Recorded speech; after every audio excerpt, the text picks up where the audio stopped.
दोस्तों and welcome to the channel. आपके अपने चैनल पे आपका स्वागत है जिसका नाम है फिजिक्स विद प्रेषित सर। अब देखिए, आज से हम नया चैप्टर शुरू करने वाले हैं। That chapter is magnetic fields due to electric current. मैं बहुत ही ज़्यादा एक्साइटेड हूँ, मेरा फेवरेट चैप्टर है जिसका हम आज से पहला लेक्चर शुरू करने वाले हैं। तो सब मेरे आज से लेक्चर्स पे ध्यान दीजिए, रोज लेक्चर आएगा और हम क्या करेंगे, magnetic fields due to electric current खत्म कर देंगे। ये बहुत इंपॉर्टेंट चैप्टर है और इस इंपॉर्टेंट चैप्टर को आपको ध्यान से देखना है। छोटे छोटे लेक्चर्स बनने वाले हैं क्योंकि टॉपिक्स इसके छोटे छोटे हैं, बड़े टॉपिक्स इसमें नहीं है, लेकिन ये इंपॉर्टेंट टॉपिक्स है। तो पहला टॉपिक तो मैंने लिखा है, लेकिन इस तक पहुंचने के लिए हमें बहुत सारा काम करना पड़ेगा। तो आप सब अपने दोस्तों को बता दीजिए कि फिजिक्स का important chapter magnetic fields due to electric current शुरू हो चुका है और इस चैप्टर पे हम ज्यादा क्या करने वाले हैं, डिस्कस करने वाले हैं। तो अब शुरू करते हैं हमारा चैप्टर। देखिए दोस्तों, सबसे पहले हम किन साइंटिस्ट के बारे में बात करने वाले हैं इनको एक बार समझ लेते हैं। हमारा सबसे पहला साइंटिस्ट होगा, इसे हम बाद में पढ़ेंगे, ये हमारा आखिरी टॉपिक आज का होगा। One is Oersted.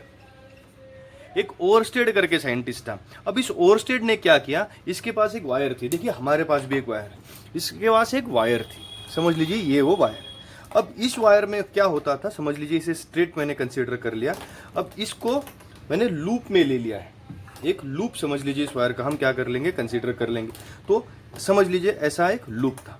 जब इस लूप में करंट फ्लो होता था तो इसके आसपास कोई अगर मटेरियल, मेटल अगर होगा तो ये क्या होता था, इसको अट्रैक्ट हो जाता था। नेचुरली एक बात तो कंफर्म होगी कि इंसुलेशन वायर पे नहीं होगा। आपको समझ में आ रहा है?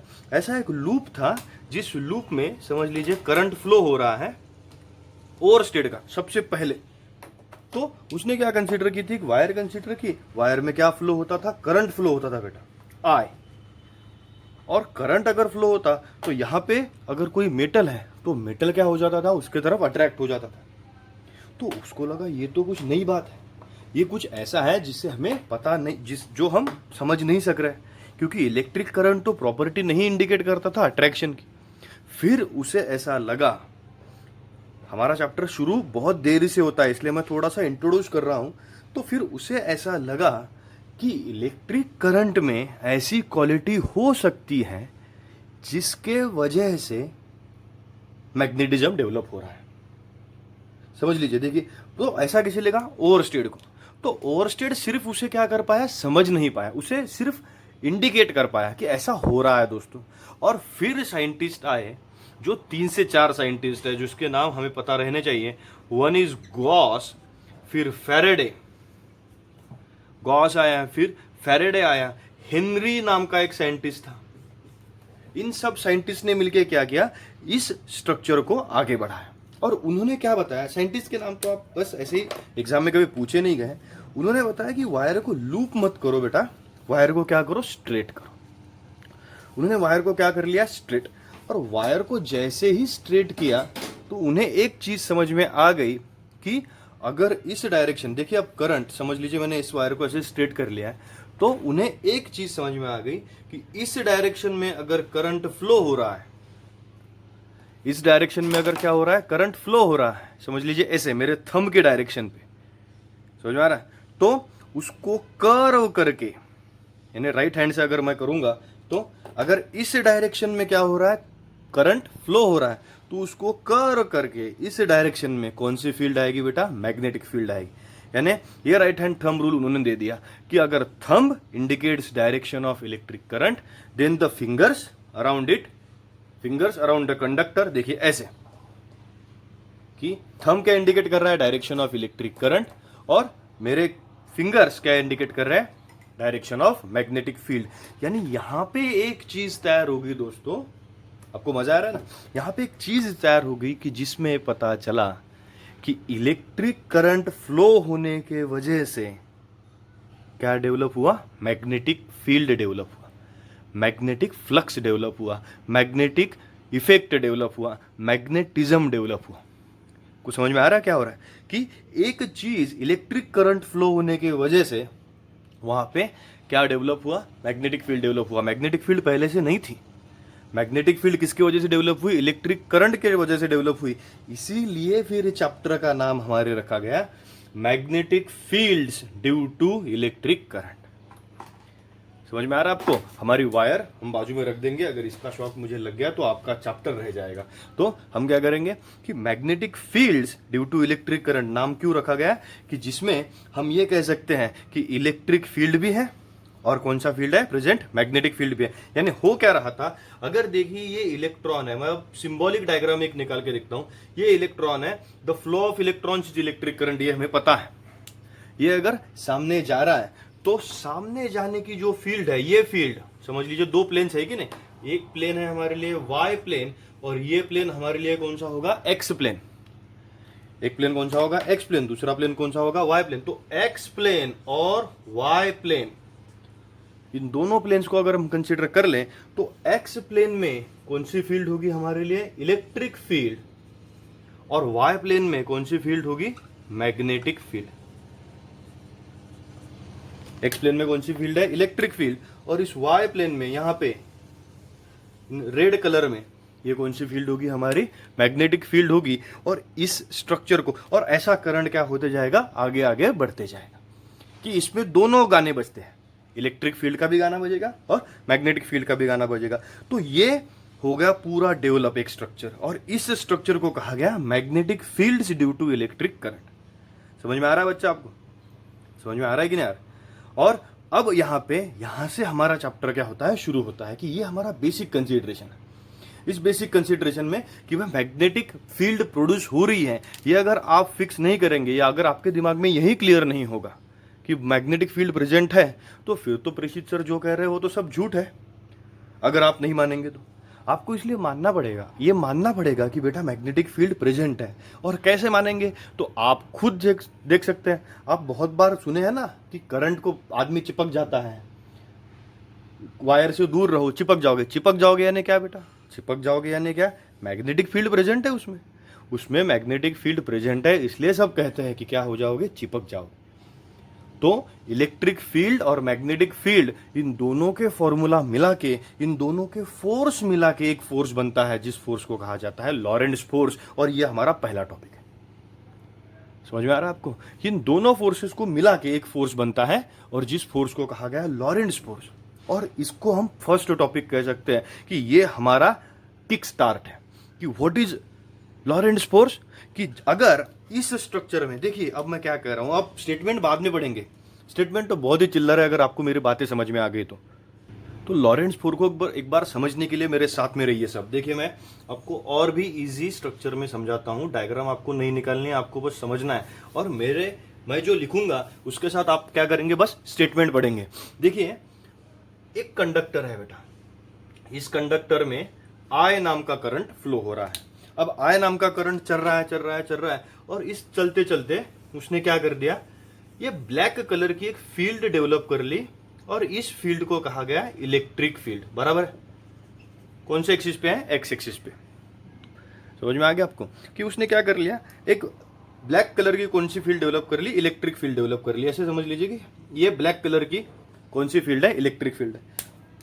फिर फिजिक्स कहता है, हेनरी ने कहा था, गॉस ने कहा था, ओवरस्टेड ने कहा था कि सिर्फ इलेक्ट्रिक फील्ड तो तैयार नहीं होगी, इलेक्ट्रिक फील्ड के साथ क्या तैयार होगा, मैग्नेटिक फील्ड भी तैयार होगा।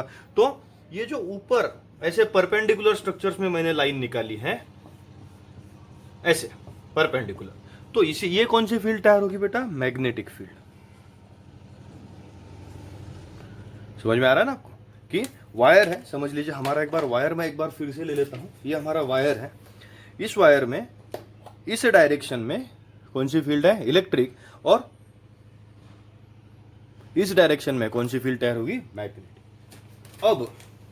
अब यहां से हम शुरू करते हैं हमारा चैप्टर कि अब हमारा कहना है कि when a charged particle moves through a region in which both electric and magnetic fields are present. समझ में आ रहा है आपको मैं क्या कर रहा हूं कि व्हेन अ चार्ज पार्टिकल, कि एक चार्ज पार्टिकल, समझ लीजिए कोई भी हरे रंग का चार्ज पार्टिकल ले लेते हैं, कोई भी चार्ज पार्टिकल यहां पे हमने पकड़ लिया। अब ये क्या है, हमारा चार्ज्ड पार्टिकल है। कौन सा पार्टिकल है, चार्ज पार्टिकल। कि when a charged particle moves through, ये मूव हो रहा है। कैसे मूव हो रहा है, आगे जाएगा नहीं तो पीछे जाएगा, ऊपर जाएगा नहीं तो नीचे जाएगा, जहां भी जाएगा लेकिन मूव हो रहा है, तब when a charged particle moves through a region in which both electric and magnetic fields are present, then the net force experienced by that charged particle, इस चार्ज पार्टिकल पे जो फोर्स एक्ट हो रहा है वो नेट फोर्स, वो कैसा मिलेगा कि F, यहां कह लेंगे हम net, F net is considered to be sum of electrostatic force and magnetic force. आ रहा है, यानी इलेक्ट्रोस्टैटिक फोर्स, इलेक्ट्रिक फोर्स कहते हैं, प्लस कौन सा फोर्स कहते हैं, मैग्नेटिक फोर्स, ये हो गया हमारा इलेक्ट्रोस्टैटिक एंड मैग्नेटिक। और हमें दोनों के फॉर्मूले दिए जाते हैं, इस लॉरेंट्ज ने इन दोनों के फॉर्मूले भी दे दी कि कौन सा फोर्स कितना होगा। लेकिन इलेक्ट्रिक फोर्स किसकी वजह से एक्ट होगा, electrostatic field, electric field, electrostatic force, electric force एक ही है, दोनों को सेम कहा जाता है। कि नेट सम, कि इस पार्टिकल पे दोनों फील्ड्स अपना अपना फोर्स एक्ट करेंगी, एक होगी इलेक्ट्रिक फील्ड्स और एक होगी मैग्नेटिक फील्ड। तो और इन दोनों को कंबाइन मिला के इन भाई साहब का फोर्स बनता है, जिसको इन्होंने खुद का नाम दे दिया, जिसे कहा गया लॉरेंट्ज फोर्स। क्या कहा गया, इसे लॉरेंट्ज फोर्स कहा गया। और हम कैसे समझ लेते हैं कि इस चार्ज को नाम दिया हमने क्यू, क्या नाम दे दिया हमने, क्यू चार्ज। समझ में आ रहा है बेटा कि लॉ क्या है, लॉरेंट्ज फोर्स किसे कहा गया। कि एक बार लॉरेंट्ज फोर्स को एक बार देख लेते हैं कि क्या कहना है उसका। कि when a charge particle moves through a region in which both electric and magnetic fields are present, then the net force experienced by that charged particle is the sum of electrostatic force and magnetic force. इन दोनों की क्या होगी, summation होगी। समझ में आ रहा है आपको। तो that is the basic reason कि जिसके हम क्या कहते हैं, magnetic fields due to electric current का कौन सा फोर्स कैलकुलेट करते हैं, लॉरेंट्ज फोर्स। तो इसका एक बार एक्सप्रेशन देख लेते हैं। तो चलिए एक बार देखते हैं क्या क्या लिखा है हमने, इक्वेशन ऑफ लॉरेंट्ज फोर्स। बेटा क्या इक्वेशन बनेगा, consider a charge Q which is moving with the electric field E and magnetic field B। Q दोनों फील्ड्स कंसीडर की हैं कि when a charge particle moves through a region in which both electric and magnetic fields are present. अब electric और magnetic field किस area में present होगी, कि जिसमें करंट फ्लो हो रहा है और करंट के आसपास कौन सी फील्ड प्रेजेंट है, मैग्नेटिक फील्ड प्रेजेंट है। तो कंसीडर अ पार्टिकल Q और charge Q moves through electric field E and magnetic field B। हम क्या करते हैं कि उसकी वेलोसिटी भी दे देते हैं, कि हमारा जो चार्ज्ड पार्टिकल है वो v वेलोसिटी से क्या हो रहा है, मूव हो रहा है। आ गया। तो net force on the charge, the net force experienced by that charge particle is the sum of electrostatic force and magnetic force, is it is called as Lorentz force. तो हमने F नेट लिख लिया, electrostatic force and magnetic force. आ गया। ये तो equation हो गया।